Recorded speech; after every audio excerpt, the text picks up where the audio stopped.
sebenarnya tertarik dengan figur kepemimpinan Pak Jokowi. Pak Jokowi itu dari wong cilik, dari warga biasa, tapi bisa memimpin Indonesia dengan baik, terbukti 10 tahun.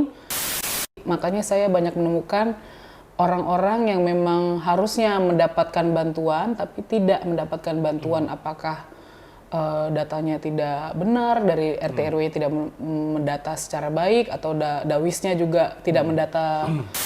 Saya ketahui di lapangan itu banyak yang tidak mengetahui program baik dari Pemda, sosialisasinya kalau menurut saya, sehingga jadi warga itu banyak yang membutuhkan sebenarnya program-program itu tapi tidak mengetahui ternyata Pemda itu sudah menyiapkan hal itu. Bos, bisa dibilang Jakarta itu mukanya Indonesia kan di Jakarta. Jadi kalau kita sendiri tidak bersih, tidak mencerminkan menjadi negara yang maju, ya nggak akan bisa dapat ini Indonesia 2045 Indonesia emas gitu. Oke.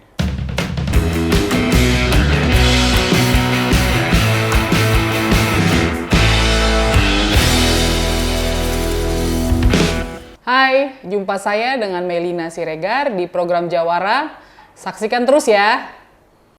Thank you Kak Williana Siregar. Ini kalau gue lihat di Instagram tuh dipanjanginnya Messi ya kayak. Iya, Emang dipakai Messi atau gimana nih panggilan yang lebih enak nih Kak Meliana atau Kak Messi nih yang Melina? Nama saya Melina Siregar, tapi boleh dipanggil Kak Mei boleh. Oh Kak Mei, biasa manggil Kak Mei. Kak Mei atau Messi boleh, tapi kayaknya Kak Mei aja ya. Kak Mei aja ya, lebih gimana gitu ya. Iya. Kalau Messi kayak pemain bola Kak. Iya bener. Kak Mei, apa kabar nih? Baik. Baik ya, sekarang lagi sibuk karena ingin jadi anggota DPRD. Caleg di anggota DPRD Kak. Iya. Boleh ini nggak Kak, share caleg di dapil mana, nomor urut berapa Kak? Oke, saya Melina Siregar, saya caleg dari Partai PDI Perjuangan nomor 3, partainya nomor 3, saya sendiri masih belum dapat nomor tetap, masih DCS ya, jadi kita sementara masih nomor 6, dari dapil 4 itu ada Cakung, Pulau Gadung, ada Matraman juga. Jakarta Timur ya? Jakarta Timur ya. Oke, Kak Mei ini berarti kan sebelum memutuskan untuk menjadi calon anggota DPRD, boleh cerita dikit lah Kak, background kakak ini sebelumnya apa gitu? Oke, saya ini backgroundnya ibu, sudah bersuami, saya punya 3 anak. Tapi kok kayak kelihatannya masih ini ya? Bisa aja. Jadi saya juga pengacara, bukan pengangguran banyak acara, bukan. Pengacara beneran ya? Pengacara beneran, saya di bidang corporate. Kalau pengacaranya. Corporate legal ya? Legal corporate gitu. Terus selain itu ada kegiatan di mana lagi Kak?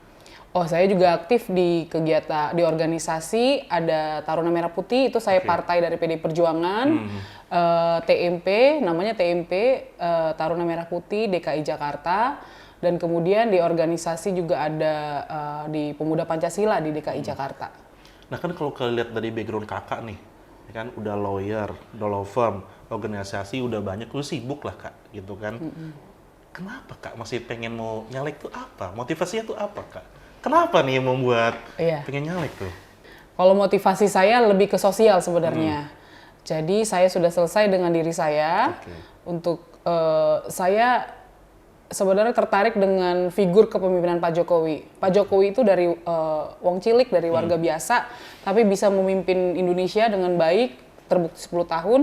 Nah, saya juga orang biasa nih. Saya berkeinginan sosial bisa lebih baik lagi, ya mungkin dengan cara, kebetulan background saya juga advokat ya, jadi dengan adanya background saya, mungkin bisa juga saya lebih berdampak atau lebih banyak membantu warga. Itu aja sih mungkin dari situ. Sebenarnya kan saya pengen tahu sih ini sih Kak, maksudnya beberapa yang kita lihat kan caleg ini kan beberapa caleg ya politisi gitu kan, jawabannya hampir mirip nih sama kakak nih. Sebenarnya aku pengen lebih tahu turning point itu apa gitu, kayak yang mungkin di kesel kakak melihat apa atau apa yang kakak rasakan sehingga kakak ingin bener-bener terjun. Dan oke, gini lah pertanyaannya, apa yang pengen kakak kira-kira yang fokus kakak gitu ketika nanti jadi gitu? Misalnya misalnya jadi ya, saya memang balik lagi ke diri saya sendiri. Saya perempuan, saya ibu-ibu, saya maunya untuk mungkin di DPRD itu ada komisi E namanya kesejahteraan ya sosial. Jadi untuk meningkatkan kesejahteraan sosial itu mulai dari apa? Dari pendidikan, terus kemudian dari kesehatan. Pokoknya program-program yang untuk lansia juga. Jadi yang memang hal-hal yang memang sehari-hari kita jalankan dan itu yang memang bisa membantu ya saya sebagai dengan background orang biasa, ibu rumah tangga juga, punya anak, punya orang tua yang memang perlu kita bantu ya mungkin dari situ saya itu fokus saya. Berarti kan tadi kayak isu kakak ada pendidikan sama pengembangan masyarakat lah ya, meningkatkan masyarakat lebih baik lagi ya kak. Yeah. Nah, kakak udah turun ke dapil belum sih kak? Udah Ya? udah sering kita turun. Nah, bisa ceritain dikit nggak sih kak, apa pengalaman kakak turun ke dapil nih mengenai tadi 3 hal yang tadi kakak sebutin itu loh? Oke.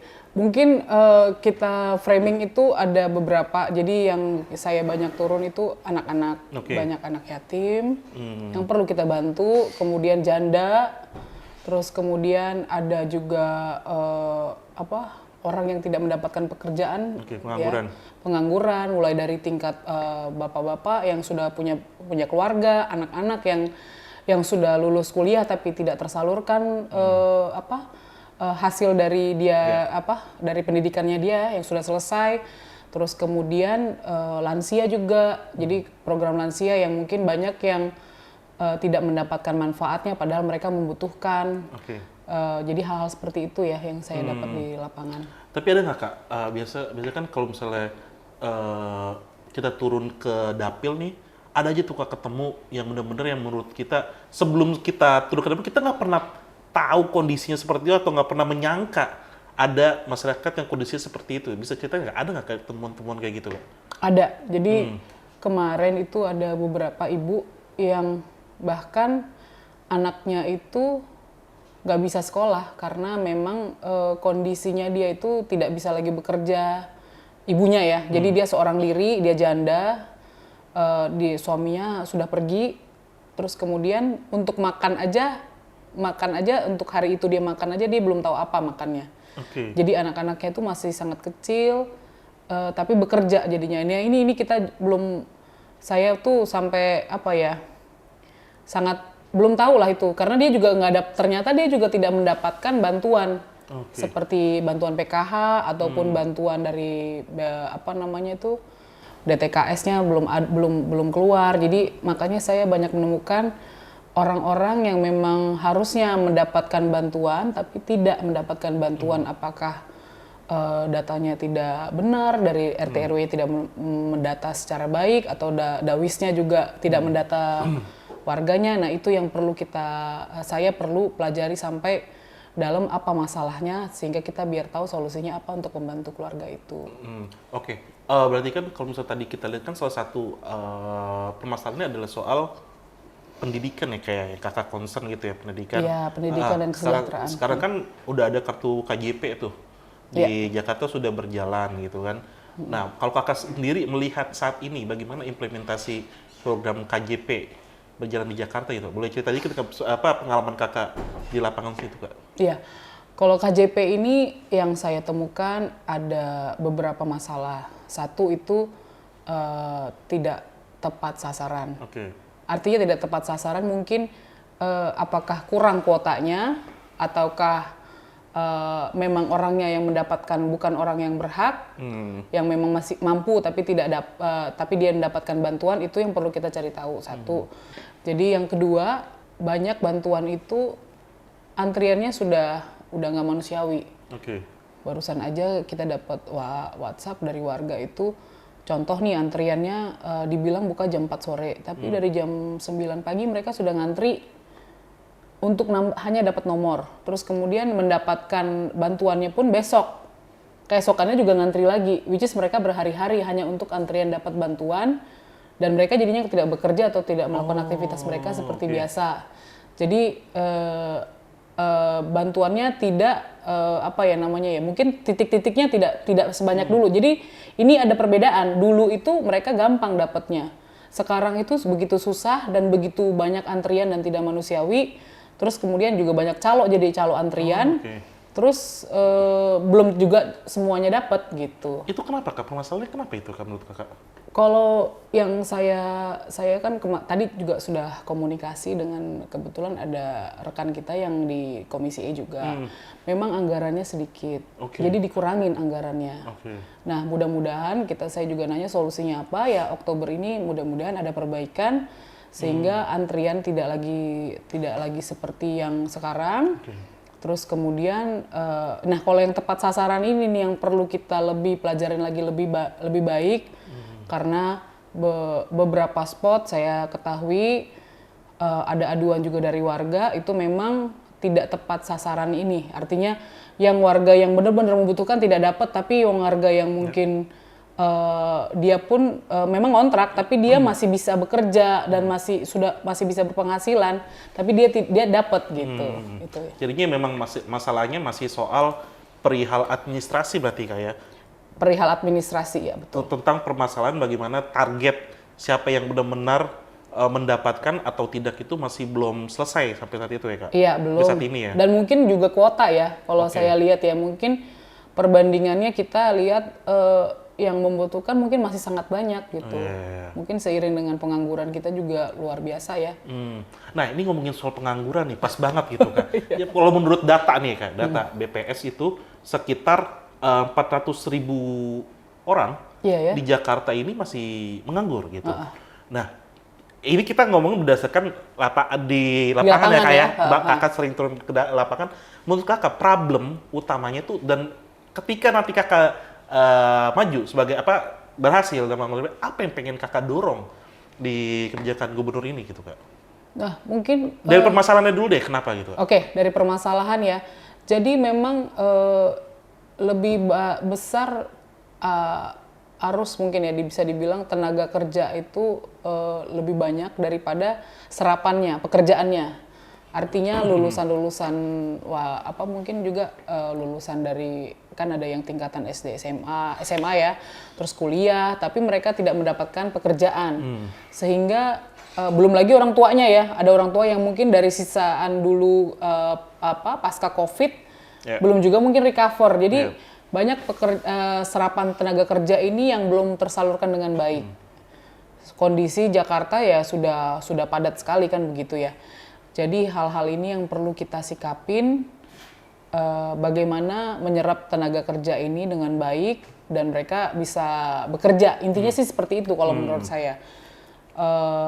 Terus apakah yang pengen didorong untuk maksudnya kan sekarang kan banyak itu ya program-program dari pemerintah, misalnya kayak contohnya Jackpreneur, UMKM itu gitu yang ingin mendorong gimana caranya ketika ngedapat lapangan pekerjaan ya anak muda buka dong pekerjaan baru melalui UMKM. Nah, apakah hal-hal itu nanti pengen didorong juga Kak di? Nah itu mungkin serapan tenaga kerja ini mungkin bisa disalurkan dari UMKM ya karena UMKM itu ada buktinya daripada waktu pasca Covid. Itu kan yang sebelum Covid itu kan sudah membantu banyak APBN, APBD ya. Jadi mensupport untuk bisa pemerintah survive itu salah satunya dari UMKM. Nah, mungkin dengan adanya serapan yang belum begitu banyak bisa dilakukan di Jakarta ya dari UMKM ini sendiri. Salah satunya itu ya mungkin dari pelatihan Jackpreneur itu sudah cukup baik. Saya juga ada mengikuti beberapa seperti ada pelatihan Canva, ada pelatihan soft skill soft skillnya itu lebih ditingkatkan. Terus kemudian mungkin dari kemandirian atau kewirausahaan masing-masing ini bisa juga mereka melakukan padat karya semua. Iya, mereka bisa melakukan usaha dari rumah masing-masing. Seperti hal-hal itu kan cukup disupport pemerintah. Nah, ini mungkin kita bisa tinggal dorong anak-anak ataupun yang mau bekerja ini supaya mereka dapat berpenghasilan ya dari berdikari sendiri gitu. Setahu saya juga kan Jackpreneur itu kan sampai memberikan pemodalan kan Kak? Iya, ada permodalan juga kan. Nah, cuman kalau ke lapangan apakah Jackpreneur ini juga masih kasusnya masih sama gitu, masalahnya masih soal tepat nggak tepat sasaran itu Kak? Kalau Kakak lihat gitu, soal penerima dari modal ataupun dari itu UMKM-nya itu Kak? Jadi kalau mengenai program-program UMKM itu yang saya ketahui di lapangan itu banyak yang tidak mengetahui program baik dari Pemda, sosialisasinya kalau menurut saya, sehingga jadi warga itu banyak yang membutuhkan sebenarnya program-program itu tapi tidak mengetahui ternyata Pemda itu sudah menyiapkan hal itu. Sampai ke pemodalan ya Kak ya? Iya, permodalan itu. Jadi serapannya tidak terlaksana dengan baik. Kenapa? Karena sosialisasinya yang kurang. Nah, mungkin dari situ perlu perbaikan juga. Kita sosialisasi juga dengan baik melalui tokoh-tokoh masyarakat bisa, atau dari perwakilan masyarakat juga bisa ya, siapa yang mungkin bisa mensosialisasikannya ke warga sehingga mendorong ini bisa terserap dengan baik dan juga tepat sasaran itu. Bisa jadi perangkat RT, RW juga bisa mensosialisasikan hal tersebut ya Kak ya? Betul. Oke Kak, tadi udah kita ngomongin soal pendidikan dan juga lapangan pekerjaan gitu. Nah, aku pengen tahu sendiri nih Kak, Kakak kan bukan kebetulan sih ya, ini kan Kakak sosok ibu wanita gitu ya. Nah, ini kan jadi problem juga nih Kak, kadang-kadang nih, maksudnya masih menjadi problem ya, bukan kadang, sorry. Jadi problem di Jakarta ini tingkat rasa keamanan dan kenyamanan wanita di publik, di edukasi publik, di ruang publik di Jakarta gitu. Kakak sendiri gitu, ada nggak sih Kak, atau Kakak pernah merasakan hal yang nggak bagus misalnya di Jakarta, atau gimana melihat kondisi saat ini Kak? Iya, kita masih menemukan ya di lapangan itu, artinya di berbagai sudut Jakarta, ibu kota kita ini masih banyak ditemukan perempuan mendapatkan perlakuan kekerasan seksual. Kalau menurut pendapat saya itu perlu kita penegakan hukumnya, mungkin lebih lagi kemudian karena kan undang-undangnya sudah ada nih disahkan tahun 2022 ya. Betul. Tapi yang saya ketahui turunannya belum, PP-nya mungkin seperti itu, atau surat edaran gubernurnya mungkin disesuaikan dengan undang-undang yang baru sehingga kita lebih merasa nyaman perempuan ini. Salah satunya mungkin solusinya saran dari saya ya seperti ada ruangan publik untuk perempuan, khusus perempuannya di jam-jam malam yang rawan itu kita disiapkan. Terus kemudian penerangannya ada di beberapa wilayah, contohnya di wilayah saya itu ada Cakung tuh daerah rawan sekali sama begal ya. Nah, itu perempuan yang kita yang ibu-ibu yang bekerja sampai malam atau wanita-wanita perempuan yang bekerja malam itu kan bisa aja harus pulang malam jadinya jadi korban gitu. Dengan supaya mengantisipasi tidak terjadi itu, penerangannya mungkin di daerah-daerah tertentu yang lebih terang, terus kemudian space-nya juga diadakan khusus untuk perempuan sehingga terpisah. Terus kemudian sosialisasi juga menurut saya juga paling penting. Kenapa? Berarti perempuan dan wanita ini merasa dilindungi gitu. Jadi mereka tahu bahwa ada undang-undangnya, terus kemudian sanksi hukumnya tegas kepada pelaku itu, jadi mereka juga merasa nyaman gitu dan confident melakukan aktivitas mereka sehari-hari. Juga kayaknya penting juga tuh Kak untuk menambahkan transportasi publik untuk khusus perempuan gitu Kak ya. Iya. Itu kayak penting juga tuh Kak ya. Iya. Nah berarti kan bisa dikatakan saat ini dari skor deh Kak, skor Kakak nilai deh 1 sampai 10 gitu. Bagaimana tingkat kenyamanan dan keamanan perempuan di Jakarta? Kayaknya masih 6 ya. Masih 6 ya? Jadi PR-nya masih banyak banget ya? Iya, masih Semoga banyak. berarti nanti ketika Kakak jadi misalnya itu harus didorong banget tuh Kak? Iya dong, kita kan perempuan juga. Gitu pasti ya? saya juga merasa kalau kita nyaman, kita melakukan aktivitas kita semuanya dengan rasa tanpa ada keraguan-raguan kita akan dilakukan menjadi korban kekerasan seksual, ya pasti kita gas terus gitu. Oke Kak, gue pengen nanya selain program-program dulu nih Kak, gue pengen nanya soal sebenarnya kan sebentar lagi kan ini sebenarnya kan berkaitan ya. Sebentar lagi akan ada selain pileg ya, pemilihan legislatif itu ada pemilihan gubernur dan capres. Gitu. Gue nanya capres dulu deh. Capres otomatis PDI pasti Ganjar lah. Sebenarnya gini Kak, gue bukan mau bahas sosok Ganjar ya. Sebenarnya menurut Kakak yang ideal ya dari perspektif Kakak seorang ibu, seorang perempuan yang tadi Kakak cerita segala macam. Sebenarnya yang ideal yang harus dititipkan ke Ganjar misalnya gitu, apa Kak? Isu apa dan karakter seperti apa yang pengen Kakak suggest ke pemimpin ke depannya gitu? Pemimpin ke depan, ya. Tentunya peningkatan sumber daya manusianya. Kalau peningkatan SDM pasti fokus ke pendidikan. Terus dan itu semua sebenarnya ada di sosoknya Pak Ganjar. Oke. Kenapa? Pak Ganjar sendiri sudah terbukti melakukan menjalankan program SMKN. SMKN gratis itu di beberapa kabupaten setahu saya. Jadi kabupaten kota, dan itu anak-anak itu gratis di sekolahnya, ada asramanya juga. Nah, itu kan hal-hal yang baik yang memang fokus kita ke peningkatan SDM-nya ini. Kenapa? Kita ada di 2045 ada bonus demografi. Usia produktif itu jauh lebih besar daripada usia non produktif ya. Jadi kalau memang tidak dari sekarang kita kerjakan, tidak kita fokus ke peningkatan SDM, itu nggak akan dapat itu 2045 jadi Indonesia maju. Nah, siapa pemimpin yang dapat menjalankan ini? Ya terus terang, walaupun memang PDI Perjuangan mencanangkan Pak Ganjar, tapi dari hati saya sendiri tuh sudah mengetahui Pak Ganjar itu fokusnya ke arahnya ke sana gitu. Tidak ada itu, ada di capres-capres yang lain. Nggak ada ya? Di kedua itu nggak ada, Kak? Oke, Kak. Tadi kan kita udah ngomongin capres nih. Satu lagi deh, ngomongin, meskipun masih jauh ya, gubernur ya. Calon gubernur, tadi kan kita udah lihat beberapa problem ya di kondisi Jakarta, khususnya Kakak lihat langsung gitu di lapangan gitu. Menurut Kakak sosok seperti apa, Kak, yang nantinya yang bisa melanjutkan estafet permasalahan saat ini itu bisa di daerah ya, khususnya di Jakarta ya. Di Jakarta ini, Kak. Nah, jadi sosok yang kepemimpinan Jakarta itu kan sudah banyak contohnya. Mulai dari zaman Pak Ali Sadikin nih, mundur jauh ke belakang jauh banget ya. Sampai ke Pak Ahok, terus kemudian Pak Anies ya. Terus terang saya ketemu di lapangan ya, contoh hal kecil aja, kali aja ya.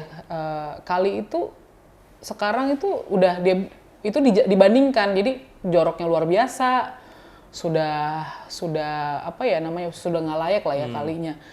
Beda dengan zaman sebelumnya, zaman Pak Ahok. Nah itu aja satu. Jadi yang kalau kita anak muda ini, saya gini-gini masih muda ya. Iya dong. Saya masih anak muda ini, pinginnya itu transparansi. Oke. Jadi pelaksanaan semuanya itu budgeting, penerapannya, terus kemudian program-programnya itu semua transparan dan memang untuk masyarakat umum nggak, itu aja. Jadi kalau kayak kali aja contohnya, atau nggak kebersihan aja, itu dilaksanakan, ini mundur kalau menurut saya. Kalau saya juga warga Jakarta, jadi saya bisa menilai bahwa ini tuh tidak lebih baik dari sebelumnya. Nah itu aja yang perlu kita maunya, figurnya itu orang yang memang mau memajukan Jakarta. Orang yang mau Jakarta intinya bersih aja, bersih, terus kemudian tidak ada pungli, kemudian semuanya itu dilaksanakan secara transparan. Artinya kita orang bisa akses lah apa aja sih yang dilakukan. Akuntabel itulah ya. Iya. Apa sih yang bisa dilakukan oleh pejabat-pejabat ini? Mereka kan dapat gaji dari warga-warga juga kan, dari pendapatan pajak kita gitu. Khususnya anggaran, apalagi anggaran kita kan gede banget. Iya, anggaran Jakarta tuh kan kota paling besar gitu ya, yang paling maju. Jadi bisa dibilang Jakarta itu mukanya Indonesia ya kan di Jakarta. Jadi kalau kita sendiri tidak bersih, tidak mencerminkan menjadi negara yang maju, ya nggak akan bisa dapat ini Indonesia 2045 Indonesia emas gitu. Oke Kak, nih pertanyaan terakhir nih Kak. Tadi kan Kakak udah mengklaim, gue masih muda. Oke, masih muda nih. Gini Kak, gue pertanyaan terakhir adalah bagaimana pesan Kakak untuk anak muda menyambut pesta demokrasi yang sebentar lagi akan 2024 tiba, ya? 2024 nih. Gimana Kak? Kalau pesan saya, selain milik Kakak ya di dapil gitu. Selain itu Kak. Iya Kan? Kalau untuk anak muda harus kritis. Kenapa? Kita yang memilih, kita yang punya hak pilih, jadi kita harus tahu dan kita harus benar-benar yakin yang kita pilih itu siapa. Caranya apa ya? Kita cek semuanya, sejarahnya. Cek track record. Terus kemudian apa yang sudah dia kerjakan, visi misinya apa? Apa mau visi misinya makan gratis? Artinya cuma sehari juga selesai kan gitu. Atau visi misinya apa? BBM gratis. Apakah itu bisa dilakukan? Apakah itu hal yang mungkin dilakukan? Ada nggak contoh? Ya? Iya. Ada nggak contoh negara-negara maju BBM itu gratis? Yang bisa dilakukan untuk Indonesia yang begitu luas, warganya begitu banyak, Terus kita punya banyak kepulauan, sehingga kalau misalnya itu bilang gratis cuma di Jakarta, itu nggak gratis dong. Kalau berarti kan seluruh Indonesia harus menikmati itu, warga negara Indonesia. Jadi hal-hal yang begitu kita harus kritis, kita harus mengetahui siapa pemimpin Indonesia, siapa pemimpin bangsa Indonesia ini yang dapat yang bisa melakukan program-program yang baik, berkesinambungan, terus kemudian secara terus-menerus dan memang bermanfaat untuk warga, bukan hanya sesaat aja, terus kemudian sudah selesai. Ya kita juga nggak mau yang begitu. Jadi balik lagi ke pilihan kita masing-masing, karena itu nanti kan di bilik suara itu kan hanya kita dan Tuhan yang tahu, dan apa pakunya ya, dan pakunya yang mau coblos kemana. Tapi kita sebagai warga negara yang baik harus bertanggung jawab, siapa yang kita pilih, kita harus sudah tahu dia siapa gitu. Oke, mantap. Thank you Kak Mei. Udah mau ngobrol-ngobrol di program Jawara. Iya. Semoga tadi hal-hal yang sudah Kak Mei suarakan itu menjadi ketika nanti Kak Mei jadi misalnya gitu ya, bisa tetap dikawal Kak isu-isu seperti itu. Khususnya tadi gue concern banget soal isu pendidikan dan kenyamanan kelompok perempuan sih Kak. Itu karena jadi hal yang saat ini khusus anak muda ya. Karena kita lihat kan anak muda perempuan itu kan lagi seneng, banyak yang udah kerja gitu Kak. Iya, betul. Jadi harus ada kenyamanan tersebut. Oke, gitu aja Kak. Thank you Mas Kak Mei. Adam. Thank you. Thank you program Juara. Sampai jumpa di program Jawara selanjutnya.